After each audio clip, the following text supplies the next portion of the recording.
سلام عزیزان، امیدوارم هر کجا که هستید مثل همیشه حال دلتون خوب باشه.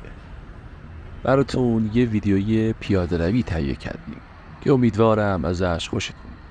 رفتیم به یکی از شهرهای جدید حومه تهران.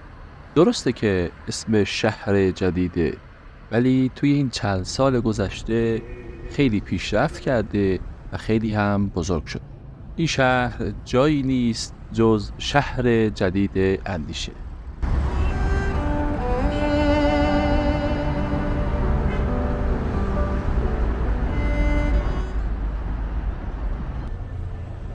شهر جدید اندیشه در قسمت جنوب غربی شهر تهران قرار داره و تقریباً 30 کیلومتر از خود شهر تهران یا میدان آزادیش فاصله داره. حالا اگه موافقید بریم این ویدیوی زیبا رو با هم ببینیم.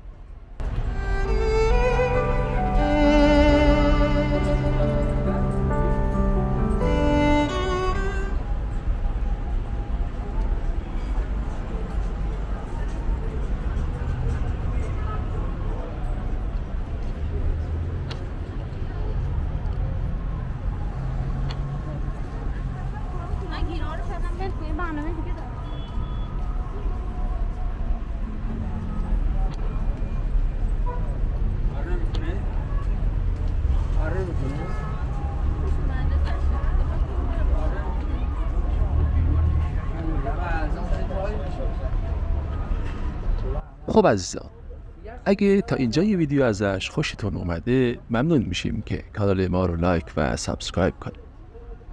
اگه به دوستان و آشنایان خودتون هم پیشنهاد بدید سپاسگزاریم از شما. ممنون میشیم نظرات خودتون رو هم در مورد این ویدیو برای ما ارسال کنید. نظرات شما برای ما مهمه تا بتونیم ویدیوهای زیباتر و جذابتری رو براتون تهیه کنیم. بریم ادامه ویدیو رو با هم ببینیم.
تخفیف ویژه انواع روغن داغ دفاعی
امام حسین هم سر ناموس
سر مصطفی